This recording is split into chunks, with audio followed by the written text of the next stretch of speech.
Hello दोस्तों, नमस्कार। मैं भी एक आप सभी का बहुत बहुत स्वागत करता हूं आपके अपने स्वरूप परिवार में। तो साथियों, आज के इस क्लास में यूपी पुलिस एग्जाम 2026 के लिए एक रियल टाइप का क्वेश्चन पेपर का सोल्यूशन करने वाले हैं। जीके, हिंदी, मैथ, रीजनिंग के टॉप लेवल के और मोस्ट इंपॉर्टेंट 70 क्वेश्चन को डिस्कस करेंगे, जो कि आपके 8 जून के लिए, 9 जून के लिए और 10 जून के लिए अति संभावित पेपर वाले प्रश्न होने वाले हैं। और आप सभी का टारगेट रहेगा 70 सवाल में से आप सभी को 45 सवाल सही करने होंगे। एक भी सवाल पे आप सभी का नेगेटिव मार्किंग नहीं होने वाला है, क्योंकि साथ ही आगामी जो 8 जून को, 9 जून को और 10 जून को आप सभी का पेपर होगा, इसमें एक भी सवाल पे नेगेटिव मार्किंग नहीं होने वाला है। तो साथियों, जैसा कि आज 28 मई हो चुका है, आप सभी के पास केवल 10 दिनों का समय बाकी है। तो साथियों, इन 10 दिनों में आप सभी को केवल जितने भी प्रीवियस ईयर के सवाल पूछे गए हैं, उन सवालों के उत्तर को अच्छी तरीके से तैयार करना है, अधिक से अधिक क्वेश्चनों को प्रैक्टिस करना है। तो साथियों, वही क्वेश्चन इस क्लास में हम लोग डिस्कस करेंगे जो आपके पेपर में सीधे बार बार पूछे गए, उनसे रिलेटेड और सारे क्वेश्चन भी इस क्लास में हम लोग डिस्कस करेंगे, जो कि आपके 6 शिफ्ट के लिए अति संभावित होने वाले। इस बार आपका पेपर 6 शिफ्टों में समाप्त होने वाले हैं, जो कि 28 से 30 लाख स्टूडेंट इस बार एग्जाम देने जा रहे हैं। तो साथियों, आपको अच्छी तरीके से एक एक क्वेश्चन का उत्तर याद रखेगा इस क्लास से, क्योंकि साथियों, जो अति संभावित प्रश्न बन सकते हैं आपके एग्जाम के लिए, उन्हीं प्रश्नों को इस क्लास में हम लोग डिस्कस करने वाले हैं। तो आप सभी से लास्ट में आपका स्कोर पूछा जाएगा कि इन 70 सवाल में से आप सभी का कितना स्कोर बनेगा, जरूर कमेंट करके आप सभी लोग बताइएगा। ठीक है, तो देखिए आज का पहला प्रश्न आपके स्क्रीन पर। कौन सा अनुच्छेद संसद को राष्ट्रीय आपातकाल के दौरान राज्य सूची के विषयों पर कानून बनाने का अधिकार देता है? तो साथियों, कौन सा अनुच्छेद संसद को राष्ट्रीय आपातकाल के दौरान राज्य सूची के विषयों पर कानून बनाने का अधिकार देता है? तो अनुच्छेद 250 देता है। ऑप्शन है बिल्कुल राइट आंसर हो जाएंगे। नेक्स्ट, अगला सवाल को हल करिएगा, क्वेश्चन नंबर 2 को। अंडमान और निकोबार द्वीप समूह में स्थित एकमात्र सक्रिय ज्वालामुखी कौन सा है?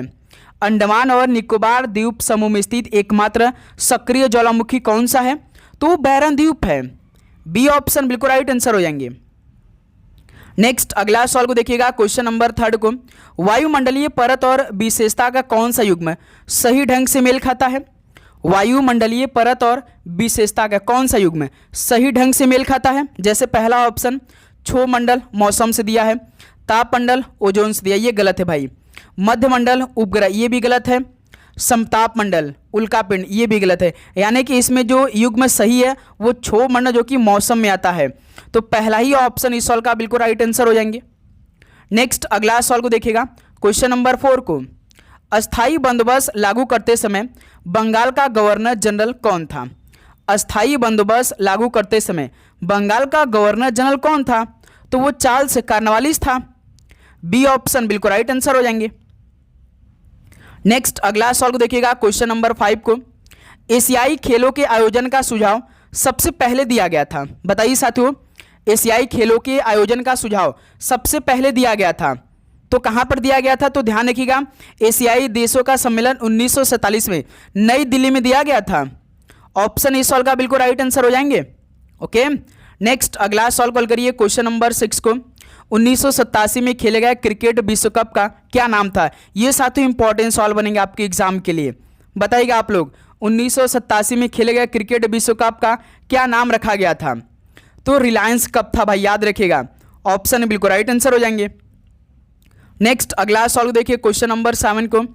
निम्नलिखित में से किस मिट्टी की आर्द्रता को पुनर्जागरण के रूप में भी जाना जाता है? किस मिट्टी की आर्द्रता को पुनर्जागरण के रूप में भी जाना जाता है? तो याद रखिएगा, जलीय शिथिलता के नाम से भी जाना जाता है। सी ऑप्शन बिल्कुल राइट आंसर हो जाएंगे। नेक्स्ट, अगला सवाल कॉल करिए। और आगे बढ़ने से पहले तो साथियों, आप सभी को अपने 8 जून से पहले या 9 जून से पहले या 10 जून से पहले ये साथियों पूरे 5 मॉक टेस्ट आप सभी को लगाना ही लगाना है। ये पूरे 5 मॉक टेस्ट आप कैसे लगा सकते हैं? कमेंट बॉक्स में लिंक दिया गया है, डिस्क्रिप्शन बॉक्स में लिंक दिया गया है। जब साथियों आप एक सेट को ओपन करेंगे तो टाइमर के साथ, यानी 120 मिनट में आप सभी को 38 सवाल जीके मिलेगा हल करने के लिए, 37 सवाल हिंदी का मिलेगा, 20 सवाल गणित का मिलेगा और 55 सवाल पूरा रीजनिंग का मिलने वाले हैं। जब साथियों 120 मिनट समाप्त होगा, आप एक मॉक टेस्ट को सबमिट सबमिट करेंगे तो आपको एक एनालिसिस मिलेगा। जैसा परीक्षा हाल में बैठकर 120 मिनट का पूरा पेपर दे रहे होंगे ना, वैसा पूरा पेपर का सोल्यूशन आपको मिलने वाले हैं। एक एक क्वेश्चन आपको ऐसा मिलेगा। आपको ये पेपर बताएगा कि आपका वीक पॉइंट कौन सा है, स्ट्रॉन्ग पॉइंट कौन सा है। तो साथियों जल्दी करिए, समय नहीं है। पहले तो टारगेट हम आपको दे रहे हैं कि 30 मई से पहले आप सभी को ये पूरे 5 मॉक टेस्ट को लगा लेना है। इसके अलावा साथियों 5 फ्री पीडीएफ भी आपको मिलेगा, जीके, हिंदी, मैथ, रीजनिंग का। एक तरह से वो आपका नोट्स होगा। जो भी स्टूडेंट भाई देखिए बिल्कुल भी तैयारी नहीं कर पाए हैं या वो सोच रहे हैं कहाँ हम लोग ऑनलाइन टेस्ट लगाएं जिससे हमें ये पता चले कि हमारा तैयारी कैसी है, हम पूरे 150 सवाल में से कितना स्कोर कर पा रहे हैं। जानते साथियों 10 दिन का समय है, तो इसी 10 दिन में यदि आप अधिक से अधिक मॉक टेस्ट लगाते हैं तो आपके एग्जाम के लिए काफ़ी बेनिफिट होने वाला है। आपके अंदर एक अलग लेवल का कॉन्फिडेंस आने वाले हैं। तो साथियों ये टेस्ट मात्र आपको 49 रुपीज़ में मिल जाएगा भाई। तो डिस्क्रिप्शन बॉक्स में जो लिंक दिया गया या कमेंट बॉक्स में जो लिंक दिया गया, आप वहां पे जाइए, उसको टच करिए। आप वहां पे अपना ईमेल आईडी नंबर डालकर इस पेपर को सॉल्व करिए भाई। पूरा इंस्ट्रक्शन पढ़िएगा। एक भी सवाल पे आप सभी का नेगेटिव मार्किंग नहीं होने वाला है। कैसे कैसे आप सभी को उत्तर देना, जैसे आपका पूरा पेपर होगा रियल टाइप का ना, वैसा ये पूरा 5 मॉक टेस्ट होने वाला है। तो साथियों जल्दी करिए, exam Orient plus full practice set का यह पूरा पेपर होने वाला है, पूरे 5 मॉक टेस्ट। ओके, हल करना आप सभी को। देखिए क्वेश्चन नंबर 8, 2025 में आयोजित सिम्बेक्स का कौन सा संस्करण था? तो साथियों 2025 में आयोजित सिम्बेक्स का कौन सा संस्करण था? तो 32वां संस्करण था। बी ऑप्शन बिल्कुल राइट आंसर हो जाएंगे। नेक्स्ट अगला सवाल को देखिए क्वेश्चन नंबर 9 को, ओस्ट्रो हवाएं ये कैसी होती हैं? ओस्ट्रो हवाएं कैसी होती है? तो गर्म और आर्द्र होती हैं। बी ऑप्शन बिल्कुल राइट आंसर हो जाएंगे। नेक्स्ट अगला सवाल को देखिए क्वेश्चन नंबर 10 को, उस फ्रांसीसी कमांडर का नाम बताइए जो 1760 में वांडीवास की लड़ाई में पराजित हुआ था। तो बताइए साथियों उस फ्रांसीसी कमांडर का नाम बताइए जो 1760 में वांडीवास की लड़ाई में पराजित हुआ था। तो काउंट लाली था। ऑप्शन है बिल्कुल राइट आंसर हो जाएंगे। नेक्स्ट अगला सवाल कॉल करिएगा क्वेश्चन नंबर 11 को, बहिष्कृत हित करड़ी सभा निम्नलिखित नेताओं में से किससे संबंधित थी? बहिष्कृत हित करड़ी सभा इन नेताओं में से किससे संबंधित थी? तो साथ ही याद रखिएगा भीमराव अंबेडकर जी से संबंधित थी। तो बी ऑप्शन बिल्कुल राइट आंसर हो जाएंगे। अगला सवाल कॉल करिए क्वेश्चन नंबर 12 को, भारत में राज्य योजनाओं के लिए केंद्रीय सहायता के आवंटन का निर्धारण करने के लिए गॉडगिल सूत्र ये किस पंचवर्षीय योजना में पेश किया गया था? बताइए, भारत में राज्य योजनाओं के लिए केंद्रीय सहायता के आवंटन का निर्धारण करने के लिए गॉडगिल सूत्र किस पंचवर्षीय योजना में पेश किया गया था? तो याद रखिएगा चौथी पंचवर्षीय योजना में पेश किया गया था इसको। ऑप्शन है बिल्कुल राइट आंसर हो जाएंगे। अगला सवाल को देखिएगा क्वेश्चन नंबर 13 को, गॉडगिल फार्मूला किससे संबंधित है? तो साथ ही जो गॉडगिल फार्मूला है वो किससे संबंधित है? तो ये राज्यों के बीच केंद्रीय सहायता का वितरण से संबंधित है। ऑप्शन है बिल्कुल राइट आंसर हो जाएंगे। नेक्स्ट अगला सवाल कॉल करिए क्वेश्चन नंबर 14 को, धनुष मिसाइल ये किस टाइप का मिसाइल का एक नौसेना संस्करण है? तो धनुष मिसाइल जो है ये पृथ्वी मिसाइल का एक नौसेना संस्करण है। डी ऑप्शन बिल्कुल राइट आंसर हो जाएंगे। अगला सवाल कॉल करिएगा क्वेश्चन नंबर 15 को, 2024 का कलिंग रत्न पुरस्कार किसे मिला? बताइए, 2024 का जो कलिंग रत्न पुरस्कार मिला था वो किसको मिला था? तो याद रखिएगा धर्मेंद्र प्रधान को मिला था। तो बी ऑप्शन इस सवाल का राइट आंसर हो जाएंगे।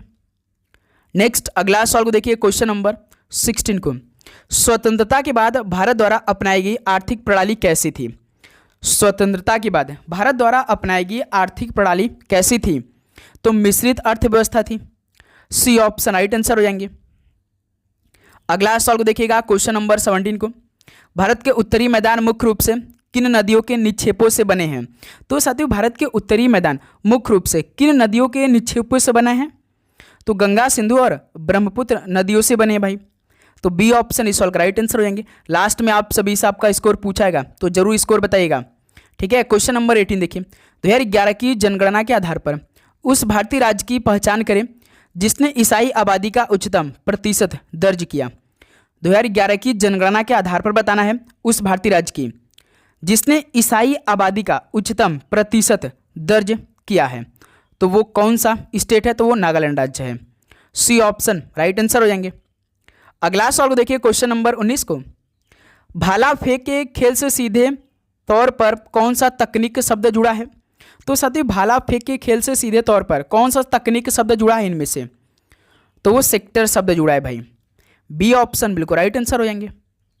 नेक्स्ट अगला सवाल को देखिए क्वेश्चन नंबर 20 को, मुगल सेनापति कौन थे जिसे पराजित होने के बाद छत्रपति जी शिवाजी महाराज ने पुरंदर की संधि 1665 पर हस्ताक्षर किए और मुगलों को किले सौंप दिए? बताइएगा आप लोग।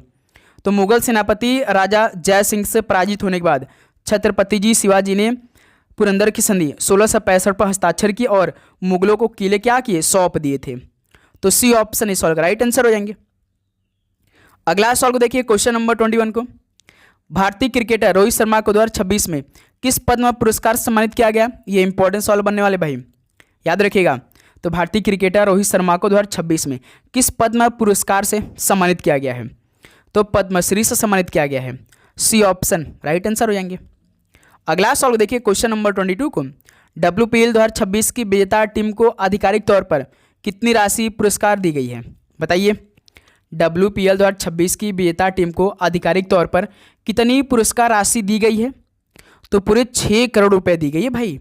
सी ऑप्शन राइट आंसर हो जाएंगे। अगला सवाल को देखिए क्वेश्चन नंबर 23 को, 56वीं GST परिषद की बैठक में किस 2 स्लैब GST संरचना को पेश किया गया था? तो साथियों 56वीं GST परिषद की बैठक में किस 2 स्लैब GST संरचना को पेश किया गया था? एक तो 5% को और एक 18% को पेश किया गया था। बी ऑप्शन बिल्कुल राइट आंसर हो जाएंगे।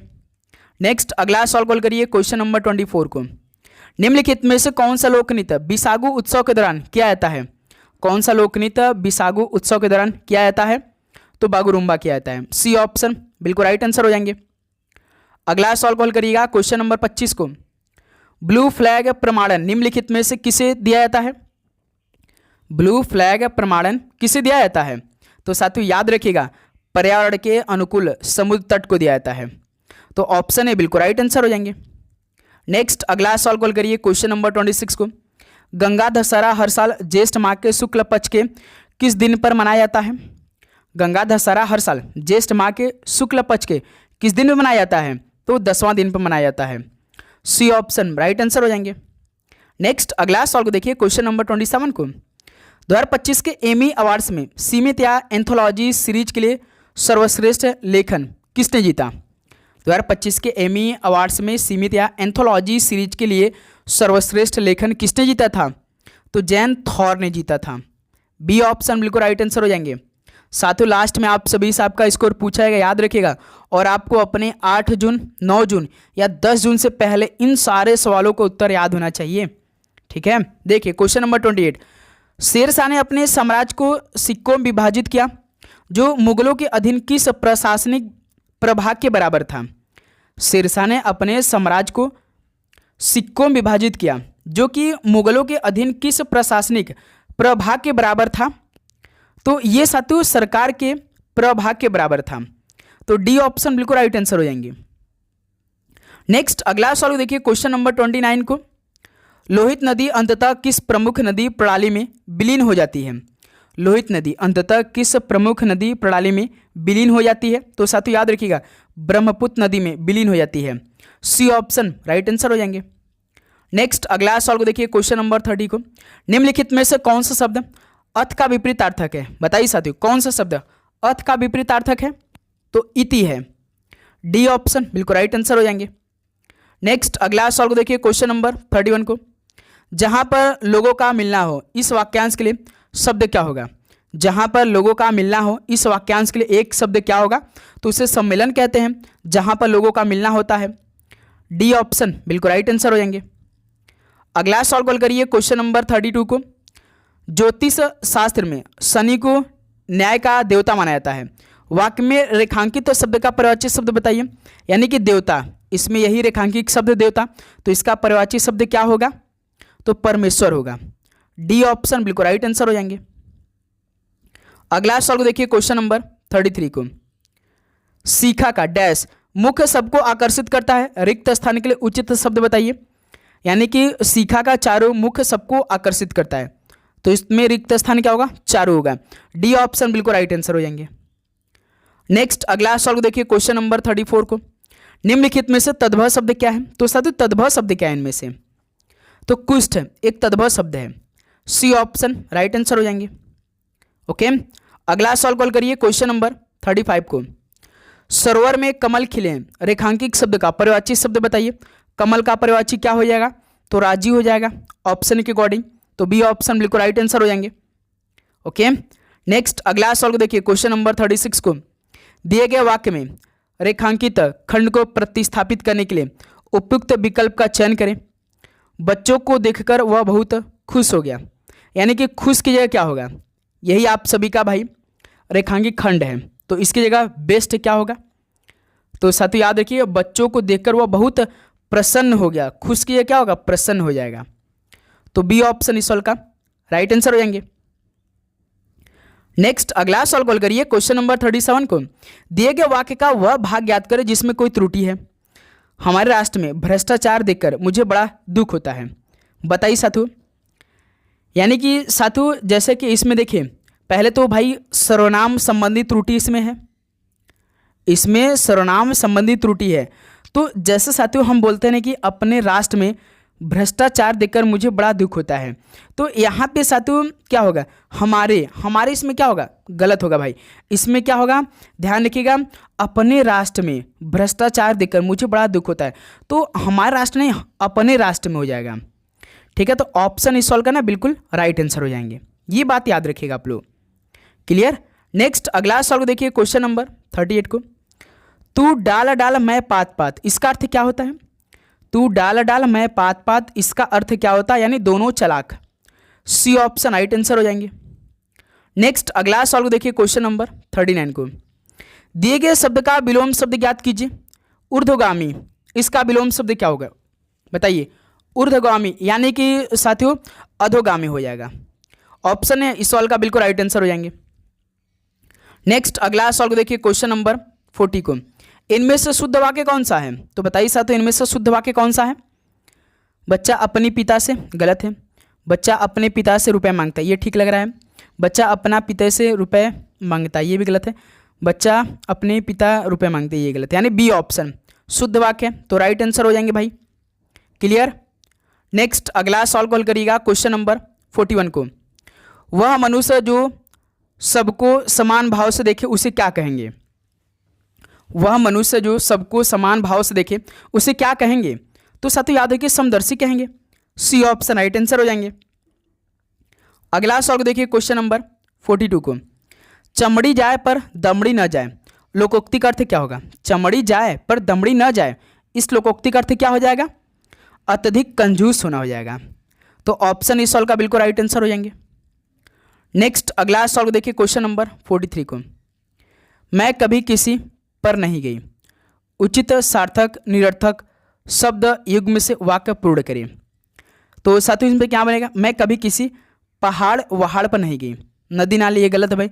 सार्थक निरर्थक शब्द बताना था आपको। जमीन समीन, जमीन वमीन होता है, घर बार नहीं घर वार होता है, यानी पहला ऑप्शन आपका बिल्कुल सही हो जाएगा। ठीक है, नेक्स्ट अगला सवाल देखिए, क्वेश्चन नंबर 44 को, मैं 8वीं कक्षा में पढ़ता हूँ, वाक्य में रेखांकित शब्द क्या है भाई? बताइए। 8वीं कौन सा विशेषण है? तो ये साथियों आप सभी अच्छी तरीके से याद रखेंगे, ये संख्यावाचक विशेषण है। तो बी ऑप्शन इस सवाल का बिल्कुल राइट आंसर हो जाएंगे। नेक्स्ट अगला सवाल देखिए, क्वेश्चन नंबर 45 को, उच्च का तद्भव शब्द क्या होगा? उच्च का तद्भव क्या बनेगा? तो ऊंचा बनेगा, यानी सी ऑप्शन इस सवाल का राइट आंसर हो जाएंगे। नेक्स्ट अगला सवाल देखिए, क्वेश्चन नंबर 46 को, दोषी व्यक्ति स्वयं से डरता है, इस आशय के लिए लोकोक्ति क्या होगा? दोषी व्यक्ति स्वयं से डरता, इस आशय के लोकोक्ति क्या होगा? तो साथियों याद रखिए, 4 की दाढ़ी में तिनका होगा। डी ऑप्शन बिल्कुल राइट आंसर हो जाएंगे।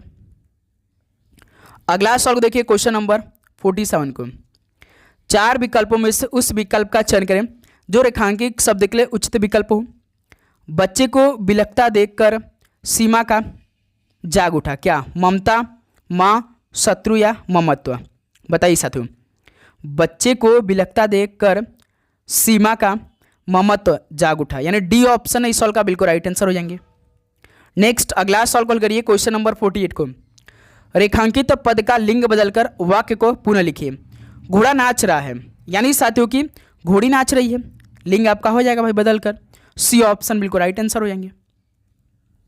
नेक्स्ट अगला सवाल को देखिए, क्वेश्चन नंबर 49 को, घोड़ा के लिए तत्सम शब्द क्या होगा? तो साथियों घोड़ा के लिए तत्सम शब्द क्या होगा? तो याद है घोटक होगा।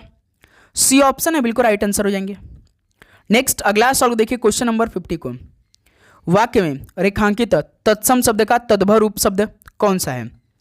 बच्चों को तिक्त भोजन नहीं देना चाहिए, यानी कि तिक्त का भाई तद्भव रूप शब्द कौन सा है? तो याद रखेंगे आप लोग, तीता है, यानी बच्चों को तीता भोजन नहीं देना चाहिए। तो सी ऑप्शन राइट आंसर हो जाएंगे।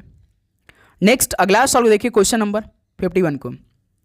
नेकी कर दरिया में डाल, लोकोक्ति का उपयुक्त अर्थ क्या होगा? नेकी कर दरिया में डाल, लोकोक्ति का उपयुक्त अर्थ क्या होगा? यानी कि उपकार करके उपकार की बात को भूल जाना, नेकी कर दरिया में डाल देना। तो बी ऑप्शन इस सवाल का राइट आंसर हो जाएंगे। अगला सवाल देखिए क्वेश्चन नंबर 52 को।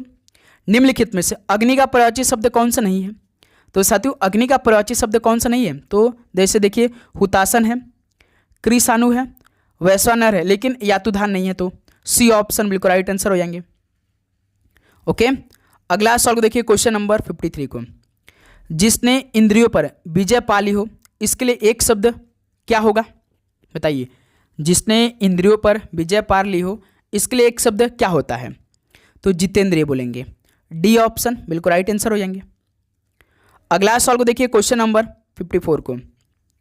कथन सभी पेंसिल कलम है, सभी कलम स्याही हैं। बिल्कुल, तो साथियों कथन का डायग्राम आप बनाइए।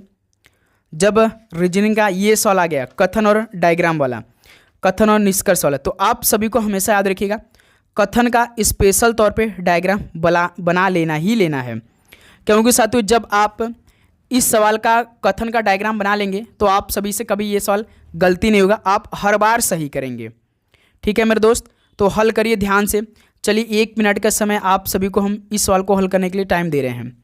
हल करिए साथियों। देखिए आप सभी से क्या हल हो पा रहा है। जैसे कि देखिए कथन सभी पेंसिल कलम है, यानी कि साथियों सभी पेंसिल जो है ना वो क्या है? कलम है।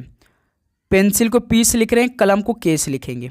ठीक है, सभी कलम स्याही है, यानी जो ये साथियों सभी कलम है ना ये क्या है भाई? स्याही है। क्लियर, तो कथन बनकर तैयार हो चुका। इसमें अब देखिए निष्कर्ष क्या दिया है, सभी पेंसिल स्याही है। बताइए आप सभी लोग, सभी पेंसिल क्या स्याही है? बिल्कुल है, यानी कि पहला निष्कर्ष भाई अनुसरण कर रहा है कथन को। दूसरा का देखिए क्या दिया है, कुछ स्याही पेंसिल है, कुछ स्याही क्या पेंसिल है? बिल्कुल है। देखिए ये यानी कि दूसरा भी अनुसरण कर रहा है, यानी निष्कर्ष 1 और निष्कर्ष 2 दोनों अनुसरण करते हैं। तो इस सवाल का 4 नंबर बिल्कुल राइट आंसर हो जाएंगे कि नहीं? बिल्कुल। चलिए नेक्स्ट अगला सवाल को हल करिए क्वेश्चन नंबर 55 को। निम्नलिखित प्रश्न में दिए गए विकल्पों में से संबंधित अक्षरों का चयन कीजिए। जैसे देखिए फायर का रिलेशन JJBF दिया है, तो रेन का रिलेशन क्या बनेगा बताएंगे आप सभी लोग। इसमें साथियों क्या हल करेंगे? जैसे देखिए FIRE, पहले तो इसका रिलेशन हम पता कर लगा लेंगे कि इसमें किसका रिलेशन लगा है, कितने अक्षर का कोड किया है भाई, कितने नंबर का कैसे क्या किया। देखिए JJ भी और F दिया है। जैसे साथियों F होता है 6 नंबर, J होता है 10 नंबर, तो इसमें देखिए +4 किया है। I होता है 9 नंबर, J होता है 10 नंबर, तो इसमें देखिए साथियों +1 कर दिया है ना। R होता है देखिए 18 नंबर का, B होता है 22 नंबर का, तो इसमें भी +4 कर दिया। E होता है 5 नंबर का, F होता है 6 नंबर, तो इसमें भी +1 कर दिया। यानी कि इसमें रिलेशन आप ध्यान से देखिए +4 का +1 का +4 का +1 का लगा है। आप सभी क्लियर? यानी कि जो रेन है इसमें भी हम क्या करेंगे +4 +1 +4 +1 RAIN +4 +1 +4 +1, यही रिलेशन अप्लाई करना है भाई। R होता है 18, 18 में 4 जोड़ेंगे 22, 22 पे कौन अक्षर आता है? भी। E होता है 1 नंबर, 1 1 2, 2 पे कौन अक्षर आता है? बी होता है। I होता है 9, 9 4 13, 13 पे कौन होता है? M होता है। N होता है 14, 14 1 15, 15 पे कौन होता है भाई? O होता है। तो VBMO VBMO यानी C ऑप्शन। तो 55 का C ऑप्शन बिल्कुल राइट आंसर हो जाएंगे। यहाँ तक आप सभी को किसी प्रकार का डाउट? बिल्कुल नहीं। चलिए नेक्स्ट अगला सवाल कॉल करिए क्वेश्चन नंबर 56 को। यदि गणितीय संकारक प्लस का अर्थ माइनस है, गुणा का अर्थ प्लस है, भाग का अर्थ गुणा है और माइनस का अर्थ भाग है, तब 28 प्लस ब्रैकेट में 11 गुणे 7 -9 भागा 5 है, तो इसका मान क्या होगा बताइए साथियों। तो सबसे पहले तो हम लोग समीकरण को बना लेते हैं, उसके बाद हल करेंगे। 28 ये प्लस दिया है, देखिए प्लस का अर्थ माइनस, तो प्लस के ये माइनस, ठीक है। ब्रैकेट में 11 गुणा है, तो गुणा का अर्थ क्या दिया है, गुणा का अर्थ प्लस है, तो गुणा की जगह हम लोग प्लस कर देंगे। 7 माइनस है, फिर देखिए ब्रैकेट बंद है, उसके बाद माइनस है, माइनस का अर्थ भाग है, तो माइनस की जगह हम लोग भाग रख देंगे। 9 के बाद देखिए भाग है, भाग का अर्थ गुणा है, तो भाग के जगह गुणा रख देंगे। ये समीकरण बन के तैयार हो चुका। इसमें बॉर्डर स्कीम लगाइए। 28 माइनस, सबसे पहले ब्रैकेट हल होता है, 11 7 18 भागे 9 गुणा 5। अब इसको सिंपल से हल कर दिया जाए। 28 माइनस 9 का भाग 18 में देंगे तो 9 दूना 18 गुणा 5। 28 माइनस 5 दूना 10, यानी कि 28 में से 10 घटाएंगे तो कितना होगा 18। तो इस सवाल का डी ऑप्शन बिल्कुल राइट आंसर हो जाएंगे। यहाँ तक आप सभी को किसी प्रकार का डाउट इस सवाल में बिल्कुल नहीं। चलिए साथियों अगला सवाल को देखिए, क्वेश्चन नंबर 57 को। निम्न श्रृंखला में कौन सा अक्षर समूह प्रश्नवाचक के स्थान पर रखा जाएगा। जैसे देखिए BE DG FK HQ question mark, क्या आएगा क्वेश्चन मार्क की जगह। आप सभी लोग हल करेंगे इस सवाल का राइट आंसर। जैसे देखिए B का रिलेशन D, D का रिलेशन F, F का रिलेशन H, तो क्या आएगा। तो पहले अक्षर का हम कोड कर लेते हैं, B D F और H। B साथ देखिए 2 नंबर का, D होता है 4 नंबर का, F होता है 6 नंबर का, H होता है 8 नंबर का। 2 से 4 प्लस 2, 4 से 6 प्लस 2, 6 से 8 प्लस 2, यानी कि इसमें प्लस 2 लगा है, तो 8 में 2 जोड़ेंगे 10, 10 पे कौन अक्षर आता है J आता है। देखिए 3 ऑप्शन J से स्टार्ट किया है, ठीक है, यानी कि पहला अक्षर हमारा J आ गया। अब दूसरा का अक्षर निकालिए, E G K Q का, E G K और Q। E होता है साथियों 5 नंबर का, G होता है 7 नंबर का, K होता है 11 नंबर का, Q होता है 17 नंबर का। 5 से 7 तो प्लस 2 किया है, 7 से 11 प्लस 4 किया, 11 17 प्लस 6, 2 4 6, यानी कि प्लस 8 करना पड़ेगा, क्योंकि देखिए 2 फिर 2 में जोड़ेंगे 4, 4 में फिर 2 जोड़ेंगे 6, तो उसी प्रकार 6 में 2 जोड़ेंगे तो साथियों क्या आएगा 8 आएगा ना। तो 17 8 कितना हो जाएगा 25, 25 पे कौन आएगा Y आएगा, यानी J Y इस सवाल का राइट आंसर होंगे। यानी कि समूह में प्रश्न चिन्ह के स्थान पर क्या रखा जाएगा J और Y रखा जाएगा, तो D ऑप्शन इस सवाल का राइट आंसर हो जाएंगे। क्लियर मेरे दोस्त। नेक्स्ट अगला सवाल को हल करिए, क्वेश्चन नंबर 58 को। उस विकल्प का चयन कीजिए जो दी गई श्रृंखला में प्रश्नवाचक चिन्ह के स्थान पर आएगा। 2I 5W 10T 17P question mark. तो साथियों जब भी अक्षर और नंबर साथ में दे तो सबसे पहले आप सभी को नंबर को हल कर लेना है। जैसे देखिए 2 से 5, यानी कि इसमें प्लस 3 लगा है, 5 से 10 प्लस 5 लगा है, 10 से 17 प्लस 7 लगा है, यानी कि प्लस 3 प्लस 5 प्लस 7, यानी कि साथियों हमें प्लस 9 करना होगा भाई। तो 17 9 26 आ जाएगा हमारा नंबर। नंबर को जब हम हल करेंगे तो हमारा 26 नंबर आएगा। क्लियर, ध्यान से देख लीजिए, नंबर को हल करने पे हमारा 26 आया।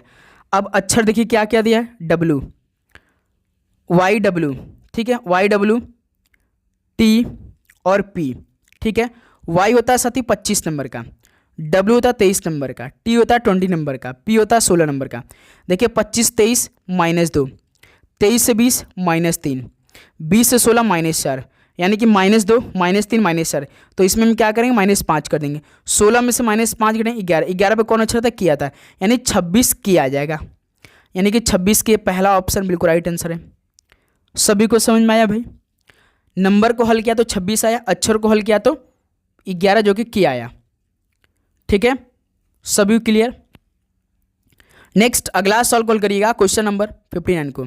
देखिए एक निश्चित कूट भाषा में सेल को 32 के रूप में कूटबद्ध किया जाता है और फोन को 58 के रूप में कूटबद्ध किया जाता है, तो उस भाषा में बोल्ड को कैसे कूटबद्ध किया जाएगा बताइए साथियों। जैसे CELL इसका कोड 32 है, तो सबसे पहले हर एक अक्षर का कोड करिए। C3 E5 L12 L12, देखिए 5 3 8, 8 12 20, 20 12 32, यानी साथियों जो अक्षर सेम उसी का कोड किया उसको जोड़ दिया है। अब उसी प्रकार फोन है, देखिए PHONE, फोन का कोड 58 है, जिससे P होता है 16 नंबर, H होता है 8 नंबर, O होता है 15 नंबर, N 14 E5, जोड़िए 16 8 24, 24 15 39, 39 14 53, 53 5 58। देखिए यानी कि साथियों जो अक्षर उसका कोड आपको करके जोड़ना है, BOLD बी 2 नंबर का, ओ 15 नंबर का, एल 12 नंबर का, डी 4 नंबर का। 2 15 17, 17 12 29, 29 4 33। तो बोल्ड का कोड कितना होगा? 33 होगा, जो कि बी ऑप्शन बिल्कुल राइट आंसर है। नेक्स्ट अगला सवाल को देखिए, क्वेश्चन नंबर 60 को। विषम शब्द को ज्ञात कीजिए। दक्षिण अमेरिका दिया है, भारत दिया है, न्यूजीलैंड दिया है, दक्षिण अफ्रीका दिया है। हल करिए साथियों, इस सवाल का राइट आंसर क्या बनेगा? ये बेस्ट सवाल होने वाला है। जैसे साथियों देखिए, भारत एक देश है, न्यूजीलैंड एक देश है, दक्षिण अफ्रीका भी एक देश है, लेकिन जो दक्षिण अमेरिका है ये क्या है भाई? एक ये महाद्वीप है। क्या ये महाद्वीप है? तो इसलिए क्या हो जाएगा साथियों, पहला ऑप्शन हमारा बिल्कुल अलग हो जाएगा, विषम हो जाएगा। ठीक है, चलिए नेक्स्ट अगला सवाल कॉल करिए, क्वेश्चन नंबर 61 का राइट आंसर क्या बनेगा? साथियों आप सभी को हल करते हुए आगे बढ़ना है। ठीक है, जैसे देखिए 6 मित्र हैं, A B C D E और एफ एक वृत्त में केंद्र की ओर मुख करके बैठे हैं। जैसे साथियों एक वृत्त है इसे भाई, इसका केंद्र बीच में, 6 मित्र बैठे हैं, 1 2 3 4 5 6 लोग। ठीक है, अब हम एक एक लाइन को पढ़ेंगे, एक एक लाइन को कंप्लीट करते हुए आगे बढ़ेंगे। ए जो है ई के दाएं से दूसरे स्थान पर है, तो साथियों ए जो है ना ई के दाएं से दूसरे स्थान पर है। ऐसा काम करिए कि साथियों हम कहीं बैठा लेते हैं, जैसे कि ई को हम यहाँ बैठा लेते हैं, ई के दाएं से दूसरे स्थान पे ए, तो ए यहाँ पे आ जाएगा भाई, क्योंकि ई के दाएं से दूसरे स्थान पे पहला स्थान ये हो जाएगा, दूसरे का स्थान ये हो जाएगा। तो ई के दाएं से दूसरे स्थान पे ए बैठ चुका भाई, क्लियर, पहला लाइन क्लियर होगा। दूसरे का देखिए, एफ और डी के बीच केवल एक व्यक्ति बैठा है, बिल्कुल सही बात है, लेकिन अभी इसे हम रहने देते हैं। एफ और डी के बीच केवल एक व्यक्ति बैठा है, अभी इसको हम छोड़ते हैं भाई। ठीक है, अब दूसरा का देखिए, बी और डी निकटतम पड़ोसी भाई साहब। अब देखिए, और इसके बाद देखिए एफ जो है ना वो बी के दाएं से तीसरे स्थान बैठा है, यानी कि साथियों बी के दाएं से तीसरे स्थान पे, यानी कि ऐसा काम करते हैं कि बी को हम यहाँ बैठा कर इसके साथ तीसरे स्थान पे एफ को बैठा देते बाएं से। अब देखिए बी के दाएं से तीसरे स्थान पे एफ बैठा है, क्लियर, पहला स्थान ये हो गया। दाएं से देखना राइट साइड से, दूसरका पे ई बैठा, तीसरका पे एफ बैठ गया। ठीक है, ये लाइन क्लियर हुआ। अब देखिए साथियों जो हमने 2 लाइन छोड़ा था उसको हल करते हैं। तो एफ और डी के बीच केवल एक व्यक्ति है, तो एफ ऑलरेडी बैठ चुका है, यानी कि साथियों हम क्या करेंगे, सवाल क्या पूछा कि एफ और डी के बीच में केवल एक व्यक्ति, यानी डी को यहाँ पे बैठा दे तो एफ और डी के बीच में एक व्यक्ति आ जाएगा, ई आ जाएगा। ठीक है, अब देखिए साथियों सवाल क्या बोला है, तो यहाँ से हम सी को यहाँ बैठा देंगे भाई, क्योंकि एक अक्षर भी नहीं बैठा था। सवाल क्या पूछा, अंतिम पढ़िए कि डी और एफ के बीच कौन बैठा है, तो साथियों डी यहाँ पे बैठा है, एफ यहाँ बैठा है, तो इसके बीच में तो ये तो बैठा है भाई, लेकिन प्रश्न में तो दिया ही नहीं है। सोचिए आप लोग दोस्त मेरे, डी और एफ के बीच में ई बैठा, लेकिन ई तो सवाल में प्रश्न में दिया ही नहीं है। इसका मतलब कि ये समीकरण हमारा गलत लग रहा है भाई, हमें कहीं और कुछ बनाना है, कहीं भी मिस्टेक हुआ है। ठीक है, पहला लाइन हमारा क्लियर हुआ था, ई जो है ई के दाएं से दूसरे स्थान पे ए बैठा, ठीक है। फिर उसके बाद देखिए साथियों एफ और डी के बीच केवल एक व्यक्ति बैठा है, इसको छोड़ते हैं भाई। उसके बाद एफ जो है बी के दाएं से तीसरे स्थान पे, यहाँ शुरू कर देते हैं भाई, यानी कि बी को यहाँ बैठाकर हम साथियों बी के दाएं से तीसरे स्थान पे एफ को बैठा दें, यानी एफ यहाँ पे आ जाएगा भाई, पहला स्थान ये, दूसरे का स्थान, तीसरे के स्थान पे एफ बैठ जाएगा। वैसे भी हम इसी तरह सवाल को हल किया था, कहाँ पर मिस्टेक हुआ है भाई। फिर अगला लाइन को देखते हैं, सी जो है ना डी के दाएं से दूसरे स्थान में बैठा है, यानी कि साथियों सवाल दिया है कि डी के दाएं से दूसरे स्थान पे कौन बैठा, सी बैठा है ना, डी के दाएं से, यानी कि साथियों आप करिए कि डी को यहाँ बैठा दीजिए, सी को यहाँ बैठा दीजिए, तब देखिए हो गया। अब देखिए एफ और डी के बीच केवल एक व्यक्ति बैठे हैं, एफ देखिए यहाँ पे, एफ यहाँ पे, डी यहाँ पे, इनके बीच में केवल एक व्यक्ति आ गया, ये भी लाइन क्लियर हो गया। उसको देखिए बी और डी निकटतम पड़ोसी है, देखिए बी और डी निकटतम पड़ोसी हो गया भाई। एक बार में यदि आपका ये सवाल सही नहीं हुआ, दूसरा का बार में जरूर सॉल्व हो जाएगा सही। अब देखिए डी और एफ के बीच कौन व्यक्ति बैठा है, डी यहाँ पर, एफ यहाँ पे, इनके बीच में ए बैठा है भाई। देखिए अब देखिए सॉल्व मिल गया ना, ऑप्शन बिल्कुल राइट आंसर हो गया। सभी को समझ में आया? बताइए इस सवाल में आप सभी को किसी प्रकार का डाउट या आप सभी को ना समझ में आए तो जरूर बताइएगा भाई, ठीक है। एक बार नहीं तो भाई 2 बार में, यदि आप अधिक से अधिक प्रैक्टिस करेंगे ना आप एक ही बार में इस सवाल को हल कर सकते हैं। क्वेश्चन नंबर 62 को देखिए, यदि प्लस का अर्थ भाग है, गुणा का अर्थ माइनस है, भाग का अर्थ प्लस है और माइनस का अर्थ गुणा, तो निम्नलिखित समीकरण में प्रश्न चिन्ह के स्थान में क्या आएगा? हल करिए मेरे दोस्त इस सवाल का राइट आंसर। देखिए 91 प्लस है, प्लस का अर्थ क्या दिया है? प्लस का अर्थ भाग है तो प्लस की जगह भाग कर रखिए। 13 के बाद माइनस है, माइनस का अर्थ क्या दिया है? माइनस का अर्थ गुणा है तो माइनस के गुणा रख दीजिए। 8 के बाद देखिए गुणा है, गुणा का अर्थ क्या दिया है? गुणा का अर्थ माइनस, तो गुणा की जगह माइनस रखिए। 37 बाद देखिए भाग है, भाग का अर्थ क्या दिया है? भाग का अर्थ प्लस है। ठीक, समीकरण बनके तैयार हो चुका है। 13 × 91 गुणा 8 माइनस 37 प्लस 44, 7 × 8 56 माइनस 37 प्लस 44। अब देखिए प्लस 44 से प्लस 56, 100 में से 37 घटाएंगे कितना होगा? 63 होगा। इस सवाल का सी ऑप्शन बिल्कुल राइट आंसर हो जाएंगे। इसमें आप सभी को किसी प्रकार डाउट बिल्कुल नहीं। चलिए नेक्स्ट अगला सवाल कॉल करिए, क्वेश्चन नंबर 63 को। 20 में यदि बोधक चिन्ह लगाए भाई, ठीक, GISD percentage B #F and AOE$B GYH@B, यदि उपरोक्त व्यवस्था से सभी प्रतीकों को हटा दिया जाता है तो बाएं से कौन सा तत्व 11वां है? यानी कि साथियों जो आपका ये प्रतीक दिया है, अक्षर दिया है, सवाल दे रहा है ना कि आपको इनमें से सभी प्रतीक को हटा देना है। यानी कि जैसे भी ये हटा देना है, परसेंटेज, #, $, ये सभी हटा देना है। उसके बाद देखिए लिखते हैं क्या क्या आएगा? GISD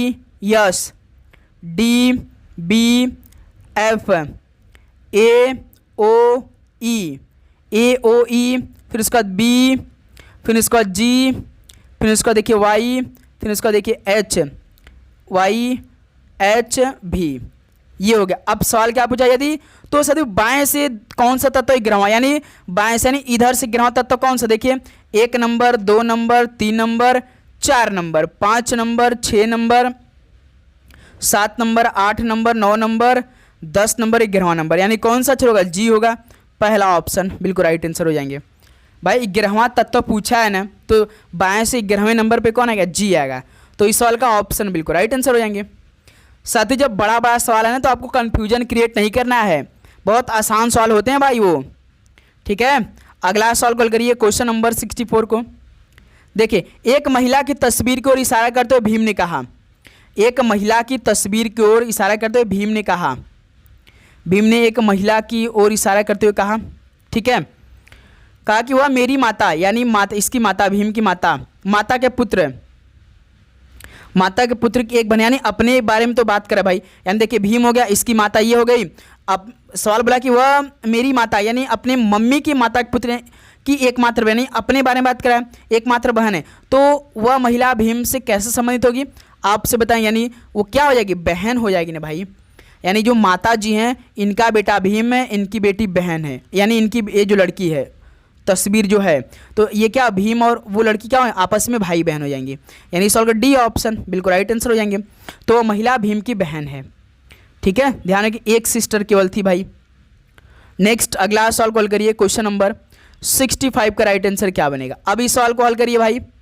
A + B का अर्थ ए जो है बी का भाई है, A - B का अर्थ ए जो है बी की माता है, A × B का अर्थ ए जो है बी का पति है, A / B का अर्थ ए जो है बी की बहन है, A@B का अर्थ ए जो है बी का पुत्र है। तो यदि C / D @E × F - G है तो C जो है ना वो G से किस प्रकार संबंधित है? बताइए साथियों, बेस्ट सवाल होने वाले हैं आपके एग्जाम के लिए। बताइए आप इसे हल कैसे करेंगे? बस साथियों आप हल करने का तरीका देखिए मेरा। जैसे साथियों, जैसे देखिए ये पहला C / D दिया ना, तो C और D लिखिए। अब आप देखिए ना कि भाग का मतलब प्रश्न में दिया क्या है। यहाँ पे देखिए A / B का अर्थ है A जो है ना B की बहन है, तो यहाँ पे जानते हैं साथियों D की बहन है C हो जाएगी, D की बहन C हो जाएगी। बस भाग का @ का गुणा माइनस प्लस का अर्थ देखना है। उसका देखिए @ दिया है, @ है, आपको साइन लिखना नहीं है भाई। @ का मतलब देखिए A@B का अर्थ A जो है B का पुत्र है, तो यहाँ पे साथियों ना E का पुत्र क्या हो जाएगा? D हो जाएगा। यानी E का पुत्र कौन है? D है। फिर देखिए गुणा यफ है, ठीक है। तो गुणा का मतलब देखिए ए गुणा बी का अर्थ ए जो है बी का पति है। यहाँ पे यफ का पति कौन हो जाएगा भाई? ई हो जाएगा, यानी यफ कोई महिला होगी भाई, तभी तो भाई यफ का पति ई है ना। फिर देखिए माइनस जी है, माइनस का मतलब ए माइनस बी का अर्थ ए जो है बी की माता है, यानी जी की माता कौन है भाई? यफ है, जी की माता यफ है। अब जब साथियों इतना समीकरण आपने बना लिया तो जी को अपने आप को मान लिया, यानी मैं हो गया जी मैं हो गया, मेरी माता यफ है, मेरी माता के पति ई, यानी कि साथियों हमारे पापा तो हो जाएंगे ना। जैसे देखिए जी को हमने अपने आप को मान लिया, मेरी माता है यफ यानी मेरी मम्मी, मेरी मम्मी के पति यानी मेरे पिताजी, मेरे पिताजी के पुत्र यानी मेरा भाई लगेगा, मेरे भाई की बहन यानी मेरी बहन भी लगेगी। सवाल क्या पूछा था? सवाल पूछा था साथियों सी जी से किस प्रकार रिलेशन होगा। सी यानी भाई क्या होगा? बहन, यानी मेरी तो बहन ही होगी ना भाई, यानी बहन होगी ना। बी ऑप्शन बिल्कुल राइट आंसर हो जाएंगे। बताइए साथियों इस सवाल में आप सभी को डाउट? बिल्कुल नहीं। चलिए अगला सवाल कॉल करिए, क्वेश्चन नंबर 66 को। यदि किंगडम शब्द के प्रत्येक अक्षर को वर्णमाला क्रम में व्यवस्थित किया जाए तो कितने अक्षरों की स्थिति अपरिवर्तित रहेगी? बताइए साथियों। जैसे किंगडम है KINGDOM, ठीक है। तो साथियों ना प्रत्येक अक्षर को वर्णमाला क्रम में व्यवस्थित करना है। तो जैसे सबसे पहला कौन आएगा? डी आएगा, क्योंकि ABC दिया नहीं है। फिर उसके बाद G आएगा, फिर I आ जाएगा, I के बाद J K हो जाएगा, L M दिया है, M के बाद N भी दिया, O दिया है। अब देखिए K से D बदल गया, I से G हो गया, N से I हो गया, G से K हो गया, D से M हो गया, O से N हो गया, M से O हो गया। तो साथ ही कोई भी अक्षर भाई अपनी सेम पोजीशन पे नहीं, सब बदल गए, यानी सभी की स्थिति क्या हो गया? अपरिवर्तित हो गए। यानी कि इस सवाल का राइट आंसर क्या? कोई नहीं होगा, क्योंकि भाई कोई भी अक्षर अपने सेम पोजीशन पे नहीं बने हैं, सब बदल गए भाई। तो इस सवाल का बी ऑप्शन बिल्कुल राइट आंसर हो जाएंगे। क्लियर। अगला सवाल कॉल करिए, क्वेश्चन नंबर 67 को। किन दो चिन्हों को परस्पर बदलने पर दिया गया समीकरण सही हो जाएगा? तो साथियों ये समीकरण दिया है, आप सभी को 38 बराबर 38 करना है, यानी कि LHS बराबर HH करना है। तो पहला ऑप्शन उठाइए, ऑप्शन का मदद लेकर इस सवाल को हल किया जाता है। जैसे माइनस और भाग को बदलिए इस समीकरण में, आप 12 भाग है तो माइनस में बदल दीजिए, 16 का माइनस तो भाग में बदल दीजिए, 8 पर देखिए प्लस 14 गुणा 2। इसको हल करने के बाद हमें 38 चाहिए, तो 12 माइनस 8 का भाग 16 में देंगे 2 बार में, प्लस 14 दूना 28। देखिए साथियों ये प्लस 28 है, ये प्लस 14 कितना हो जाएगा? प्लस 40, प्लस 40 में से 2 घटा देंगे 38, यानी कि इस सवाल का राइट आंसर क्या होगा गुरु? 38 बराबर 38। तो देखिए ये पहला ऑप्शन हो गया, माइनस और भाग बदलने से हमारा आंसर आ गया। क्लियर। आगे बढ़ा जाए, अगला सवाल कॉल करिए, क्वेश्चन नंबर 68 को। देखिए 5 मित्र ABCD और E उत्तर दिशा के सम्मुख एक पंक्ति में बैठे हैं, ठीक है। E जो है ना D के निकटवर्ती दाएं और A सबसे बाएं हैं। जैसे साथियों 5 मित्र हैं उत्तर दिशा के सम्मुख बैठे हैं, एक ऐसे पंक्ति होगा, 5 लोग इसमें बैठे हैं, 2 3 4 5, ठीक है। सवाल क्या पूछा है? E जो है ना D के निकटतम दाएं हैं, ठीक है, और A सबसे बाएं हैं। A सबसे बाएं यानी A यहाँ पे आ जाएगा भाई, ये सबसे बाएं हैं, ठीक है। C जो है ना, C जो है A और D के ठीक बीच में है। तो ऑलरेडी साथ देखिए सवाल क्या पूछा था, ध्यान से आप देखिए, ध्यान से आप देखिए। E जो है D के निकटवर्ती दाएं और A सबसे बाएं है, यानी A सबसे बाएं यहाँ पे हो जाएगा भाई। यदि हम A को यहाँ पे रखेंगे तो सबसे दायां पे हो जाएगा, लेकिन सवाल बोला कि A जो है ना सबसे बाएं में है, तो A यहाँ पे हो जाएगा। फिर देखिए C जो है ना A और D के ठीक बीच में, A ऑलरेडी यहाँ बैठ चुका, D को यहाँ बैठा दीजिए, तो इसके बीच में C आ जाएगा, ठीक है। अब इसको देखिए E जो है ना D के निकटवर्ती दाएं हैं, तो E यहाँ पे आ जाएगा। एक मित्र नहीं बैठा तो B को यहाँ बैठा दिए, सवाल पूरा कंप्लीट हो गया। सवाल क्या पूछा है, अंतिम लाइन देखिए, E के निकटवर्ती दाएं कौन होगा? E के निकटवर्ती दाएं कौन है भाई? तो B है, तो है देखिए E यहाँ है, इसके जस्ट राइट साइड में कौन है? B है, तो पहला ऑप्शन बिल्कुल राइट आंसर हो जाएंगे। क्लियर मेरे दोस्त, सभी को समझ में आया? चलिए अगला सवाल कॉल करिए, क्वेश्चन नंबर 69 को। A, B और C एक कार्य को क्रमशः 8, 10 और 12 दिन में पूरा कर सकते हैं। देखिए A एक काम को 8 दिन में कर रहा है, B एक काम को 10 दिन में कर रहा है, C एक काम को 12 दिन में पूरा करता है। वे सभी एक साथ कार्य करते हुए उस कार्य को कितने दिनों में पूरा करेंगे? तो चलिए भाई पहले इनका टोटल काम निकाल लेते हैं। 8, 10, 12 कैल्शियम आप सभी को याद होगा 120 होता है। अब एक एक दिन का काम निकाल लेते हैं भाई, ये कुल काम होता है भाई, ये तीनों का कुल काम है, ठीक है। अब एक दिन का काम देखिए, 8 का भाग 120 में देंगे कितना होगा, 15 दिन, यानी एक दिन का ए का काम 15 है, और बी का एक दिन का काम कितना है, 12 धाम 120 यानी 12 काम है, सी का कितना है, 10 दिन काम है। तो साथियों सवाल क्या पूछा कि वे सभी एक साथ कार्य करते हुए एक दिन का काम निकालेंगे तो मालूम हो जाएगा, यानी ए प्लस बी प्लस सी। टोटल काम कितने भाई, एक दिन का 15 ए का है, 12 है और 10 है, कितना हो जाएगा टोटल, 12, 15, 27, 10, 37 है। सवाल क्या पूछा है साथियों कि उसी कार्य को कितने दिनों में पूरा करेंगे, यानी साथियों टोटल काम अपान में एक दिन का काम, तो यानी 120/37 दिन लगेगा भाई, 120/37 दिन, यानी पहला ऑप्शन राइट आंसर हो जाएंगे। क्लियर मेरे दोस्त, इस सवाल में आप सभी को किसी प्रकार का डाउट बिल्कुल नहीं। चलिए लास्ट सवाल आज की सेशन का आप सभी हल करेंगे। पी क्यू तथा आर क्रमशः 7:4:9 के अनुपात में राशि निवेश करते हैं। यदि वर्ष के अंत में वे कुल 6680 का लाभ कमाते हैं तो पी तथा क्यू का मिलाकर कुल हिस्सा क्या है। हल कर दीजिए मेरे दोस्त मेरे, उनके लाभ का अनुपात देखिए 7:4:9 के अनुपात में है, ठीक है। तो साथियों इनका टोटल काम कितना है, जैसे कि निवेश इनका कितना है, 7 रुपये, 4 रुपये, 9 रुपये, यानी टोटल निवेश 20 रुपये जोड़ दीजिए इनको तो कितना हो जाएगा, 20 हो जाएगा ना। तो सवाल क्या पूछा है कि तो पी तथा क्यू का, यानी साथी पी तथा क्यू का कुल हिस्सा कितना होगा, आप ही निकालिए। आप कहेंगे कि यदि हम 6680 का मल्टीप्लाई भाई पी तथा क्यू का, पी देखिए 7 है और क्यू का 11, यदि हम इनका मल्टीप्लाई करके टोटल से भाग देते तो हमें मालूम हो जाएगा कि नहीं, मालूम हो जाएगा। पी और क्यू का मल्टीप्लाई करेंगे भाई, पी देखिए 7 है, क्यू 4 है, इनका निवेश राशि है, तो कितना हो जाएगा भाई, 11 हो जाएगा। जब हम साथी टोटल कुल में 6680 में 11 का मल्टीप्लाई करके और इनका टोटल भाग कर दे 20 से तो हमें मालूम हो जाएगा ना। देखिए 0 0 कैंसिल हो जाएगा भाई, ठीक है। अब 2 कम 2 और 33, 66, 2 चौके यानी 334, 334 मल्टीप्लाई 11 कितना होगा, 11 44 का 4 4, 11 3 33, 4 37 का 7 3, 11 3 33 3 36, यानी 3674 होगा मेरे दोस्त। देखिए पहला ऑप्शन आ गया तो बिल्कुल राइट आंसर हो जाएंगे। तो पी तथा क्यू का मिलाकर कुल हिस्सा क्या है, 3674 है, ठीक है मेरे दोस्त। तो ऑप्शन बिल्कुल राइट आंसर हो जाएंगे। तो साथियों फाइनली ये 70 सवाल कंप्लीट हो गए। आप बताइए साथियों का आप सभी का इन 70 सवाल में से टोटल कितना स्कोर बना, सभी दोस्त ईमानदारी के साथ बताएंगे। तो उम्मीद करूँ दोस्त आप सभी को ये 70 के 70 सवाल का उत्तर याद हो चुका होगा। यदि आप सभी किसी भी सवाल पे डाउट है तो कमेंट बॉक्स में जरूर बताइएगा। डाउट लेकर आप बिल्कुल भी नहीं चलेंगे दोस्त, मेरे लगातार इसी तरह क्लास आएगी, एक भी दिन आप सभी गैप नहीं करनी है। बहुत मेहनत के साथ यह पेपर बनता है। और साथियों कमेंट बॉक्स में लिंक दिया गया है, डिस्क्रिप्शन बॉक्स में लिंक दिया गया है, वो मॉक टेस्ट आप लगाइए मेरे दोस्त, जिससे आप सभी का सिलेक्शन सुनिश्चित हो सके। क्योंकि एक एक क्वेश्चन में बहुत ही शानदार तरीके से आपकी एग्जाम ओरिएंटेड तैयार किया गया है, फुल प्रैक्टिस सेट तैयार किया गया अच्छी तरीके से। तो आप साथियों अपने परीक्षा हॉल जाने से पहले वो पूरे 5 मॉक टेस्ट को लगाएंगे और डेली जितने भी क्वेश्चन क्लास में रहे उसे तैयार करिए। ओके, आप सभी लोग खूब मेहनत करिए, प्रैक्टिस सेट लगाइए, प्रीवियस ईयर का पूरा पेपर लगाइए, जिससे आप सभी का सिलेक्शन हो सके। तो चलिए साथियों इस क्लास को यहीं पर समाप्त करते हैं, मिलते हैं और नए क्लास के साथ।